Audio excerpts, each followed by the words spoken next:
Hello, everyone, and good morning, and welcome to a very special spotlight interview here on Tales from the Wandering Scribe. I'm your host, Gabriel Garcia. Maybe you know me as the Wandering Scribe and the Wandering Quill. And joining us today is a very, very special guest. This individual is passionate about reading and literature. She has a particular fondness for historical fiction, romance, cozy fantasy, and autobiographies. And when she's not immersed in books or helping customers find their next great read, she enjoys running or roller skating on the beach, watching her son participate in sports, cheering for the Angel City Football Club, playing board games, traveling with her husband, and organizing fun activities with friends.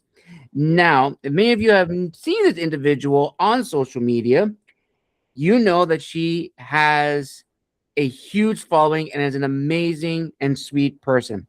Her journey to opening her own bookstore was inspired by many experiences throughout her life. Growing up in a household filled with passionate readers, she and her family would often spend entire days captivated by books, so much they would take turns reading with one eye at a time when fatigue would set in. Their library cards were cherished, and each visit meant checking out the maximum number of books allowed. And her love for books only deepened during her school years. Everyone remembers the Scholastic book fairs in elementary school, which was a highlight for her growing up. And this, coupled with her exceptional English teacher, Dr. Nicholas, whose enthusiasm for literature and theater made each book come alive in a way that captivated her, gave her the courage to create her own bookstore, which is Moonstone and Mist, which I've had the privilege of actually meeting this individual not too long ago at another book festival. So, without further ado, ladies and gentlemen, let's give a huge Wandering Scribe round of applause to our very special guest, the owner of Moonstone and Mist Bookstore, Renee Joyce. Renee, welcome to the show. Hi, everybody. Thanks for having me. Renee, I am so excited to have you here on the show. And honestly, this is a really special one because you are the first bookstore owner to make their official debut here on the Wandering Scribe show. Oh my gosh, I feel so honored. Awesome, Renee. Awesome. So before we dive into sort of like the origins of Moonstone and Mist, let's start with a little icebreaker question. What's a random fact about you that not a lot of people know? A random fact about me. Okay, how about this one? I have read 145 books so far this year. I believe that. I absolutely believe that. Nice. Very, very nice. Which kind of leads into my next little fun question. Of that large number of books, which one do you fondly remember? Oh, I've read some really incredible books this year, but I do have a few actually right here next to me that really stand out. It takes, I think, a really exceptional, unique kind of book to kind of raise itself into like my top 10 books for the year. And so I want to share some of them. And one of them doesn't even fit into any of the categories that you mentioned as my favorites. This one is called Parent Yourself First. Ooh. It is by Brianna Capitacunal. She is a local author. She's the founder of Conscious Mommy, which is this really incredible like parenting platform. And this book is all about like overcoming your parents' issues with how they parented you so that you can become a better parent yourself. And it's just really practical, really useful. And I tried to read it fast so I could do an event with the author, and I like had to keep stopping. It just really immediately made me like deep think about some of the things that I experienced growing up and the ways that I am raising my son. So this was just like really powerful. Another really fantastic one that I just finished. So historical fiction is my absolute favorite genre. I have a bachelor's degree in English literature and a master's degree in African American studies. And I've just always loved connecting human stories to major events in history. And this book, Adelaide, Painter of the Revolution by Janelle Struby, is just so wonderfully researched, and it gave me so much more information about the French Revolution and the experiences of not just women, but especially like a woman artist during that time, and how hard it was for her to get her foot in the door to be able to like achieve her dreams, and not just because of what was going on around her politically, but what was happening like within her own family and with the men in the like in the art like society, and like all of the barriers she had to get through. And she is a powerful woman. Janelle is a powerful writer, and I just love this book, and I'm so excited to like recommend it to my readers. And then I'm going to recommend two more books that I've really loved this year. So Dilly's Wine and Flee by Marcy Mahoney is a cozy, witchy fantasy. And I just love a cozy, witchy fantasy. And this one, it feels very much like The Ghost Whisperer and the Gilmore Girls had a baby. And it like just has like that element of mystery. There's a character in it that we all love to hate, and he like gets his comeuppance in the end, and it has a really sweet love story woven through it. And this just really like rose to the top of my cozy fantasy books for the year. And then I'm going to recommend one more. This is a young adult horror book. It is called Where No Shadow Stays by Sarah M. And this book takes place in California and Egypt, and it is an incredible metaphor for overcoming generational trauma and being like the one to make the trauma end. And it's just like, I'm getting new into horror, and starting with YA horror, I think, has been a great way to get into the genre. And this is just, there were so many times when I was reading it, my jaw just dropped. And like for me to have like an outward reaction to a story, like I could see it like I was watching a movie, and it was just really well done. A really incredible story. A good story about like friendship and family, and how to like overcome the things that like literally generations and generations who try to pass on to you, and the tools that it takes to be the one to stop it. So this was really powerful, really cool, and I'm so excited about this book. And these are all California authors. Nice. Very, very nice. We're probably going to dive a little bit more in that when we talk about, collaborating and networking with the many authors here in sunny California. Before we talk about that, let's talk about the origins of this passion project of yours, as well as a very special teaser in something that you have been working on, you and your team have been working on for a while now. I'm not going to spoil it yet, viewers. You'll just get out of the way until we get towards the end. So, what inspired you to bring Moonstone Mist Bookstore to life, and how does the very name reflect your unique vision? Yeah, so like you said in the introduction, I've always been a very like passionate reader. My family was all readers, and I loved the book fair growing up. And when my son started elementary school, I was so excited when I learned that his school was going to have a book fair. So his life started on the East Coast. So we were at a school in Virginia, and I volunteered at the book fair there when he was in kindergarten. And then we moved to Redondo Beach. And as soon as I saw that they needed volunteers for the book fair, I signed up, and I signed up to be the chair because I had such a great time running the book fair for volunteering at the book fair when he was in kindergarten. So from first grade all the way to fifth grade, I was the book fair chair at his elementary school. And I got so excited for that week every year. For me, it wasn't just about selling books, it was about creating an experience. So we would turn like an empty room or the library like into a winter wonderland with decorations and music. And we would have games for the kids, and we would have giveaways, and we would set up a cute, like cozy, like tent area with like fuzzy seating so they could just hang out and read books.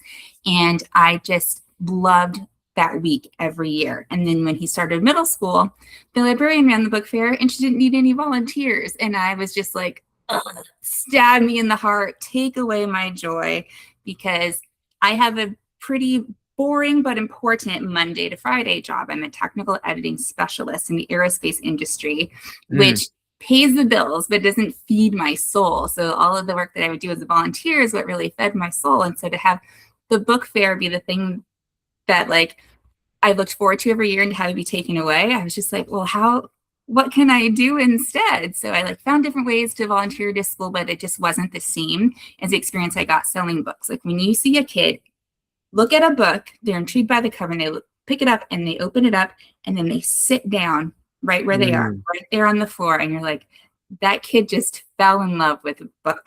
It's like, and it's because I was here and had the opportunity to like present them with that opportunity, like that kid's going to be a reader. And so I was like, how can I continue to have this experience? And it's like, well, maybe I can do it on my own. And I started to see on Instagram, just like all over the world, like people were getting really excited about books again, partially because of COVID. It was something that we could do inside.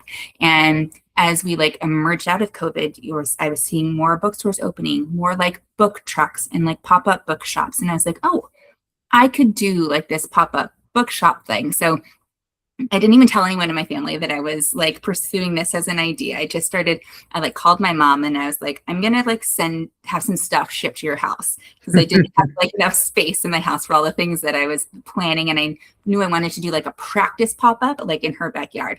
So like had a tent set there, had like crates sent there. And I like started collecting just like books from around my house, like my first little crop of like used books. And after I like set it up at her house and was going back and forth for a couple of weekends painting crates, that's when I told my husband, I was like, hey, I'm going to like start a bookstore. And I like just figured out how to do it. I was spending a lot of time researching, talking to other bookstore owners. I joined the American Booksellers Association, the California Association of Independent Booksellers, to just like learn as much as I could about how to make this a reality and to kind of do it the right way. And so last year in October is when I started doing my first pop-up shops, and it's just kind of snowballed from there. I started doing them like in front of coffee shops. I signed up for like holiday festivals, farmers markets, like vendor fairs, like anywhere that I could. And I tried as much as I could to keep things close to home, because Redondo Beach is so important to me. I feel so like attached to this community. I have so much support in this community. And I knew that I wanted this to be the eventual like permanent home for a shop for me, which is kind of what inspired the name as well. So Redondo Beach has this really cool history. You know how much I love history. Yes. When I first moved here, I lived at the intersection of a street that was called Diamond Street. And so many of our streets are like Emerald, Ruby, Sapphire. I was like, why are all these streets named after jewels? Like that seems kind of unique. And so I looked into the history of it. And in the 1800s, we were known for moonstones. Moonstones would just up on the beach, sometimes in piles like 6 feet tall. And people would travel here as tourists to come pick moonstones from our beach. And I was like, that's so cool that we have this like unique history with a gemstone. And I could just picture people in their like 1800s, like dresses and like hats, just like walking along the beach, picking up these cool stones. And then something else that's unique here is because we are on like by this peninsula of Palos Verdes, like the mist that rolls in from the ocean just kind of like hangs out over Redondo. We can literally see the wall of mist coming in. And like whenever that happens, it just feels cozy. So I wanted something that like was tied to the history and the cozy vibes of our beach community. And that's the kind of atmosphere that I wanted to create, even just in my little pop-up shop. And so when people step into my little 10 by 10 tent, they're like, oh my God, this feels like a bookstore. It's so cute in here. Like you can smell the candles. Like you just have this like cute, cozy vibe in a small space. And that's the goal that I have while setting up this permanent brick and mortar shop space that I'm currently working on, is that it also has that cute, cozy, comfy vibe that people have come to know from my shop. And that is so important to me, to be able to connect it to the community and the vibe that we already have. Nice. That's amazing, Renee. Absolutely amazing. So once you've got, your footing in like the early parts, doing the research, figuring out what kind of bookstore you want it to be, what central theme or vision did you want Moonstone and Mist to embody?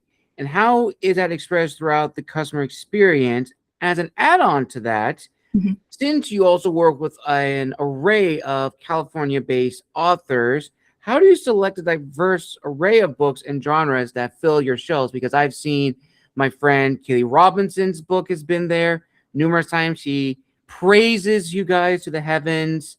She has nothing but great things to say.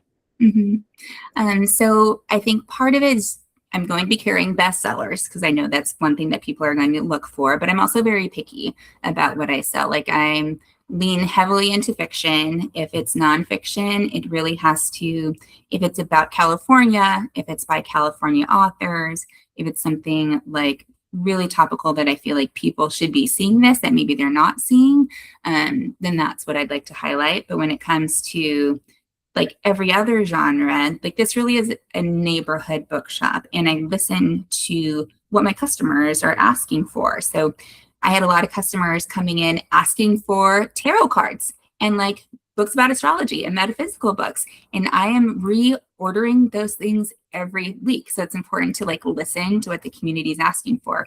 And I noticed that a lot of my just like general fiction and historical fiction, those turn over rapidly. So every week I've got new historical fiction coming in.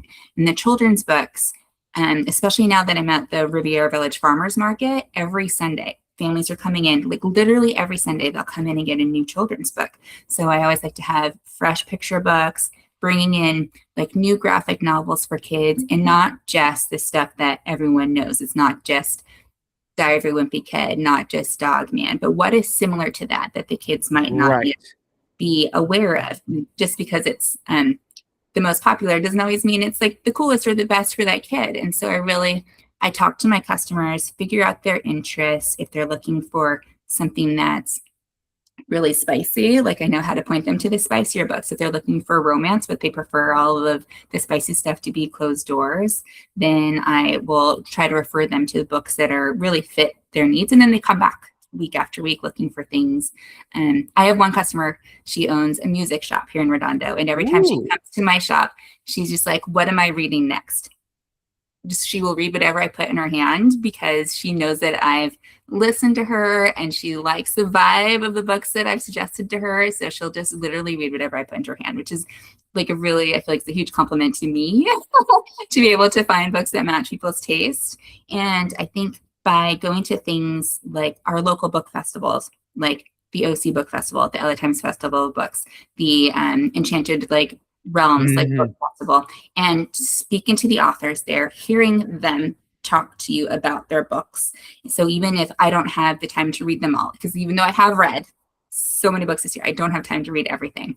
But when you get to talk to the authors, which is what you get to do when you are working with indie authors, and you get to hear how passionate they are about their books and hear what is happening in their books, then it makes me want to carry them and to be able to offer those books to my customers. So that's how I kind of choose. I look at what publishers are recommending are the best things. Are those getting good reviews, or are they just popular because they said they're going to be popular, or are people really like giving good feedback about like, oh, this changed my life and this is why. So I really spend a lot of time reading book reviews and then talking to the indie authors themselves and listening to what my customers are looking for and trying to combine those three things in the books that I offer. And I do have to be picky, especially in my little 10 by 10 space. I only carry about 400 to 450 books at a time. Absolutely. So I feel like I try to be really thoughtful about what I'm putting into the store.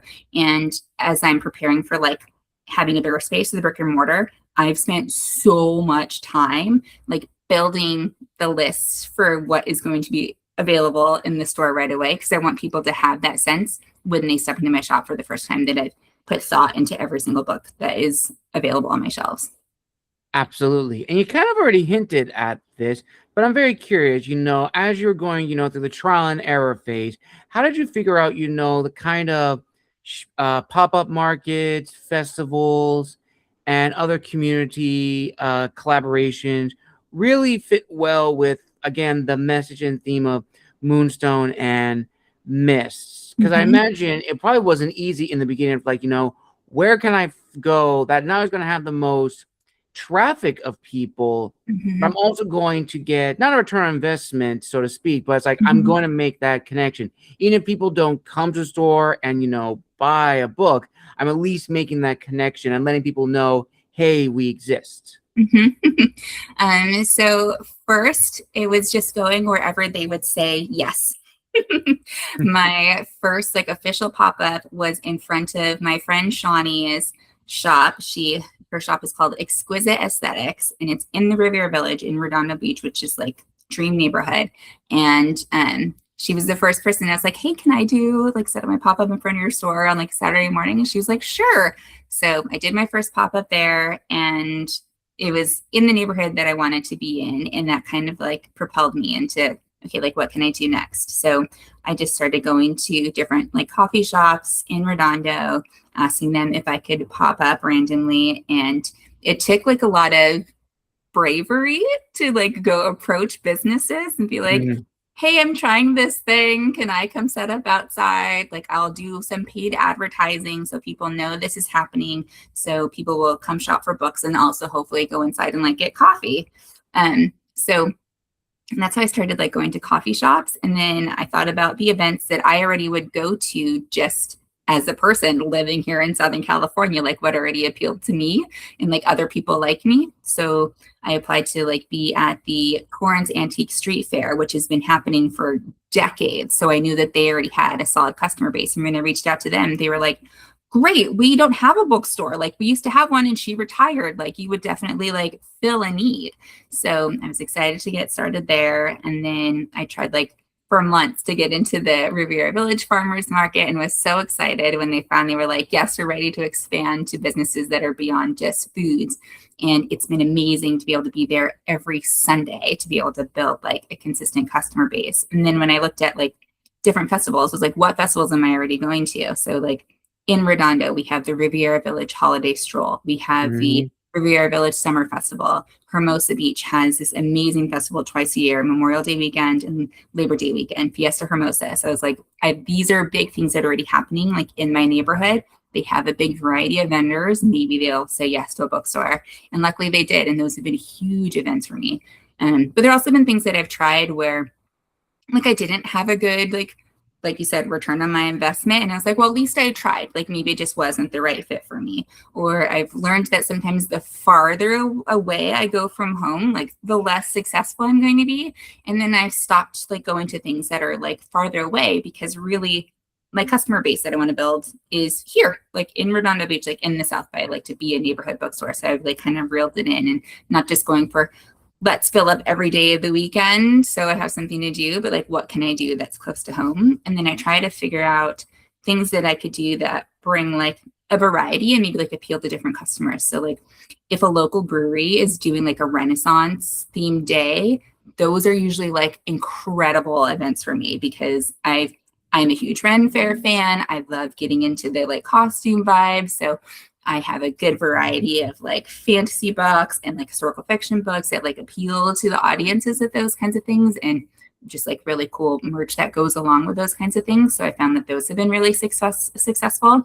And then there's also like a really awesome brewery that it's called Mhm. Honest Abe's Cider House and Meadery, where I do an event once a month. I have regular customers there. We do a grown-up book fair and game night. So people come in and they're like, oh my God, it's like the book fair, but for grown-ups. And then they have board games that they can borrow and play for free with their family and friends for like the whole night. So it's just like about creating a vibe and being consistent in those kinds of places and having consistently good sales and knowing like, hey, this is working. Like, let's keep going back to here. So even while I'm preparing to open a brick and mortar, there are some of these events where I know I will continue to do them because I've built a good customer base at those places and I just like the vibe.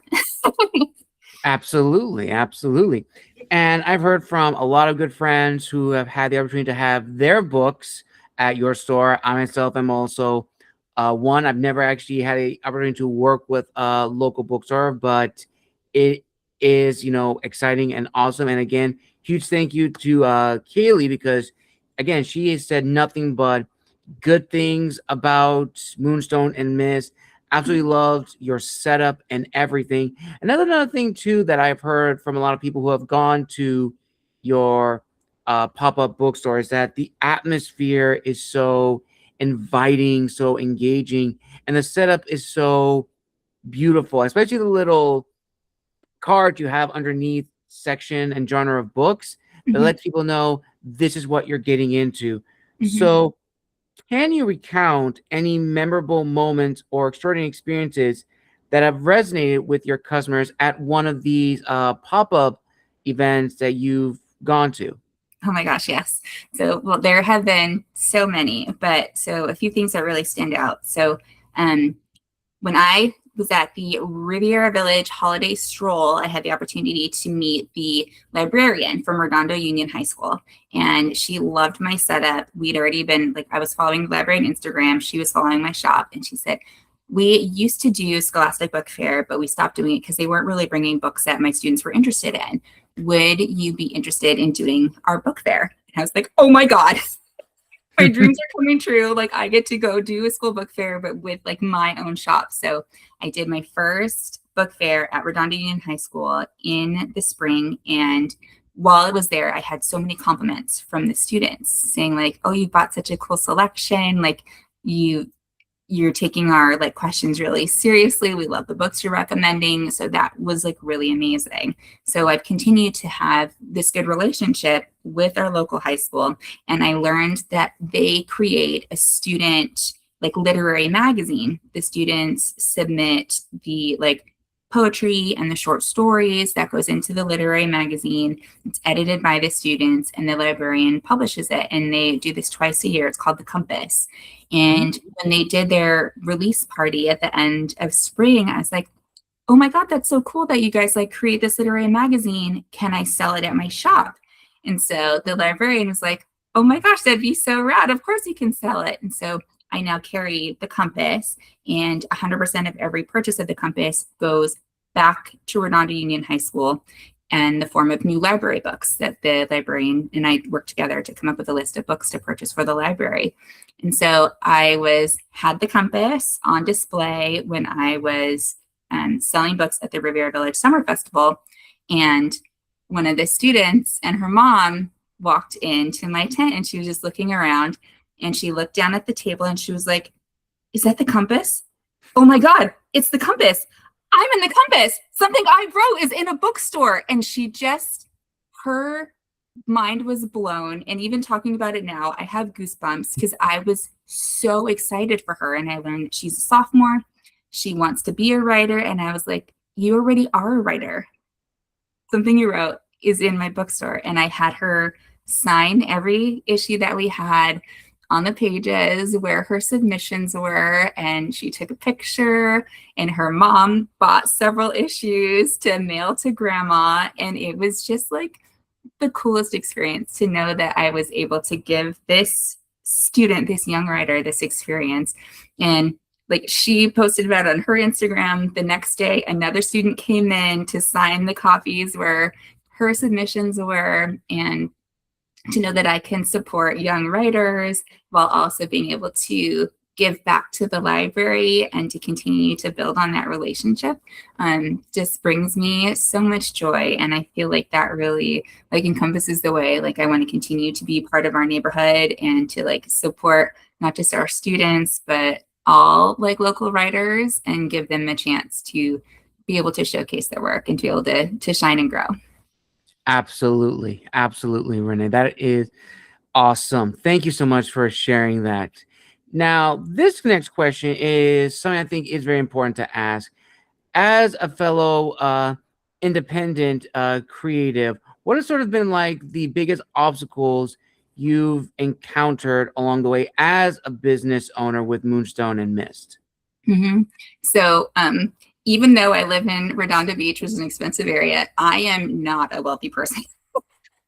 And I don't just have like buckets of money that I can draw on to be able to like run this business. Like, this is really a passion-based project. And I started with like big dreams of like, let's open a bookstore, and very quickly learned that like my bank accounts were not sufficient enough to be able to get into a brick and mortar like right away. So I very quickly like resigned myself to being like, okay, this is going to be like a slow growth thing, which is actually giving me a lot of opportunity to learn as I grow. Like, just starting, with my little pop-up, I learned like that it's very easy to over order books. And if there's like a series that I want to carry, like only maybe have one copy of like books 2 through 6, if at all, but to have more copies of book 1, because like book 6 is going to sit on your shelf like for months, most likely.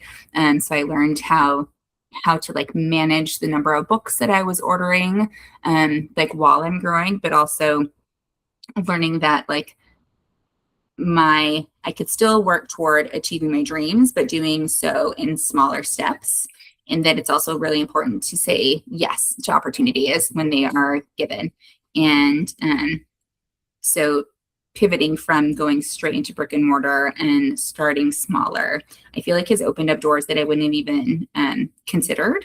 So I've kind of hinted at it a little bit, but we will be moving into a brick and mortar space this September, but it is not in the way that I originally envisioned. And I feel like it's going to happen in a way that will allow me as a bookstore to be potentially more profitable than most other brick and mortar bookstores, because running any kind of business is expensive when you have a lot of overhead expenses, and there's not a lot of profit margin. Like when you're selling books, we're not like marking up the prices on books because they come with prices. Like the publishers say, like, this is the price of the book. And when you're working like with an indie author and we're doing consignment agreements, the authors say like, this is the price that I would like to sell my book. And then I take a certain percentage and they take a certain percentage. And so there's not a lot of wiggle room there. Like you're making sometimes, pennies on the dollar or whatever. So you've got to like think about that when you're considering like your budget and your overhead expenses. And so to even be able to like look at a space when I was starting, like I would have needed, well over $100,000, just like cash, just like available to be able to open this space. And that was just not something that could be a reality for me. But because I've been building relationships with my community and working with local businesses, I have been really fortunate in being given this opportunity that I have with Blends Up Acai and Coffee Bar. So back in January, when I was looking for more places to do pop-ups in Redondo Beach, I put together like a 1-page fact sheet about my little shop, and it showed pictures of different setups that I could do. I gave information about like how many Instagram followers I had, how many viewers I was getting on a monthly basis, like that I would pay for advertising when I was doing pop-ups at a shop to bring more business into the shop for wherever I was setting up. And so I went to like almost every coffee shop, like in Redondo Beach, in like Torrance, in Hermosa, and Blends Up Acai and Coffee Bar was one of the first to say yes. And so when I did my first pop-up there in January, at the end of the day, they're like, that was great. We had so much more business today because you were here. And I had set up my little sandwich board, like out on the beach path, letting people know, pop-up bookshop at Blends Up, like this is the address. I'll be here from 9 to 2. And so we had a lot of foot traffic just like coming in from people walking their dogs on the beach. And they're like, this is great. Would you be interested in renting some shelf space from us? So the way that Blends Up is set up is they have one whole gorgeous wall with like built-in bookshelves, and they had multiple vendors there, plus all of like their own merchandise. And they would like rent out like a shelf or two to different vendors. And so I was like, of course, I'd love to. Like that was my first experience, like getting books like into a shop. So I rented 2 shelves and just set up like a small variety of books with some stickers and some bookmarks and stuff. And like business has been going pretty well there. And I've also, because they've been like so great to me, we started doing silent reading book club there every other Monday. And that's just like open to anyone in the community. Bring any book that you want, come hang out in the shop, get a coffee, get an acai bowl. We read silently together for an hour, and then we just like chat about books. And so I was bringing customers into Blends Up on a regular basis, and then still doing pop-ups out front once a month. And so in July, I was getting ready to do like a monthly pop-up there. It was like 4th of July weekend, just the Friday of the weekend. I was off work from my other job. Great day to do a pop-up. I knew people would be around. And so they texted me and they're like, so what would you think about renting all of our shelf space? And basically we turned Blends Up into a bookstore. And I was just like, what? What? And then so it took a day to respond. I had like a bunch of questions, like what would it cost for the rent? Like what other like expenses would I be responsible for? Like would they, like they're continuing to run like the amazing like smoothie bar, coffee bar that they already have going on inside. And so every answer to every question I had was just so positive. And I was like, I can't say no to this opportunity. Like this is a dream. Like I get to go in and take over all the existing shelf space. They're letting me do some build outs to make like my own little checkout counter, to be able to put up a little more merchandise, set up a kids section, putting in cozier seating. And I get to do all this without all the expense of being the business that holds the lease. And I'm not having to pay all the coffee shop staff. Like they will all still be there. And so even if I'm not in the store, like they'll still bring stuff up for me. They're not going to be out on the floor hand selling books the way that I would, but there's still like a presence there. So even if I'm not there, like the books are still able to be sold, although I'm planning on hiring some staff. And so I have the opportunity now to be a brick and mortar store, like in a permanent home without the initial expense that I was looking at starting from scratch a year ago. So I say, put yourself out there. If this is something that you're thinking about, get to know your neighbors, like embed yourself in the community, be supportive of other businesses in your communities. And hopefully you'll be lucky like I have to where the businesses return those like opportunities to you, because it would be a long way down the road for me to be able to do this like 100% on my own, like with my own investment, or having to take on a lot of debt to be able to like set up a brick and mortar store. So I feel like so fortunate and so lucky that I have this incredible opportunity, and I will not be taking it for granted. Absolutely, Renee. Thank you so much for sharing. That is an amazing story. Mm-hmm. We just have about a few minutes left before we wrap up this incredible spotlight interview. And I'm actually going to ask you a few little fun questions, which I think will be really, really cool. Now, as a fellow reader yourself, are there any lesser known authors or possibly books you feel deserve a spotlight? Oh my gosh. Okay. In addition to the books I already shared, I have a few more that I want to share. This is my favorite cozy fantasy book. It's The Hearth Witch's Guide to Magic and Murder by Carrie Callaghan. It is a Sherlock Holmes inspired, again, another cozy witchy fantasy. It really sweeps you away. And I love when I can tell when an author's done their research. And this is such a like multicultural story. And Carrie uses footnotes in this story unlike any other author I've ever seen. They're just delightful. I've read through the book and listened to the audiobook, and taking it in both ways is so incredible. And I'm so excited. Book 2 is coming out in October, The Hearth Witch's Guide to Spy and Spell Work. And I am so excited. So I love that one.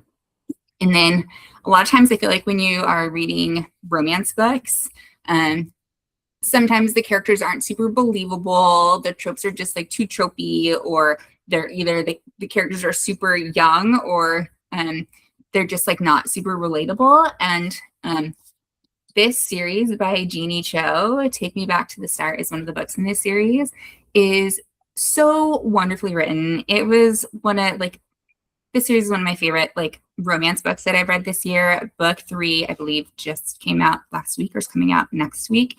And you can read them as standalones. And the characters are like in their 30s, and their maturity level matches their age. And the things that they're going through in their lives are just like so relatable, but they're so fun. You will find yourself like laughing out loud. And I love everything that Jeannie Cho writes. So I recommend reading by Jeannie Cho. And again, these are both also California authors. Nice. Very, very nice. And another fun question. How has it been working with California authors who have been able to sign their books at your pop-up centers? Because I think it is pretty cool. So I've seen a lot of some of my close friends, I believe, in a while, I could be wrong, Matt Harry also was at one of your pop-up events and did some signings there. Shout out to Matt, amazing person. Yeah, Matt's series, the cryptozoology for beginners, is one of my best-selling series for middle grade. I love Matt. I love working with indie authors because they are typically game to do just about anything. We've started doing collaborating with another local business, Hammer and Stain Beach Cities, which is an amazing like DIY art workshop in Old Town Torrance. And so we now do once a month have an author come in and do an art project like with other customers, and we're doing an art project together while we're talking about their book. And it's just like a relaxed and informal way to like get to know an author, give them the chance to talk about like their passion projects while doing something like with our hands. So you're not just like sitting there listening like you're in a lecture, but it's a different way to like to get to know authors. And then we end up like talking about things that aren't specifically like about their book. So it's fun to just like have the conversation in a casual environment. And I love just giving the authors a chance to showcase their books in a place where they might not ordinarily have the opportunity, because like we go to book festivals and we know that there's going to be like indie author cohorts working together, like sharing table space, or if they're able to like have a space on their own to talk about books, and they're going to have like a captive audience all day long. People go to book festivals to buy books. So we already know that they're going to have amazing days there. But if you can get them to like Fiesta Hermosa or the Riviera Village Summer Festival, then they have a chance to share their books with an audience that might not necessarily be there looking for books, but they might walk away surprised, like, oh my God, like you're an author? Like so many times people come into my pop-up and they're like, did you write all these books? I'm like, God, no. Like I'm not Stephen King. I'm not like R.L. Stein. I'm not just writing books all day. But it's like, I can show you books that have been written by local authors. And when like local indie authors are there and are able to talk about books on their own, like I love it because I get to hear them speak about their passions, and then I learn different talking points that I can use to help sell their books when they're not there. And I feel like once I've had the interaction with authors in that way, that I'm able to do a much better job selling their books. And so like coming and spending 2 hours with me at a festival, I think gives authors like a good like return on their investment of their time, because then I'm able to sell their books better, and that gives them the chance to reach a new audience. And I love how excited like authors get when I reach out to them about doing an event. So I did in June, on Juneteenth, a panel at Buca de Beppo, which has been an amazing partner here in Redondo. They have a big space and they let me do events there for free. And on June 19th, we did Black authors in fantasy and sci-fi. And for two of the authors on the panel, it was their first time being on a panel. Oh. And it was Casey Cordell and Delilah Karen, and Delilah writes fantasy, and Casey writes this really amazing sci-fi series that's like for like young adults or new adults.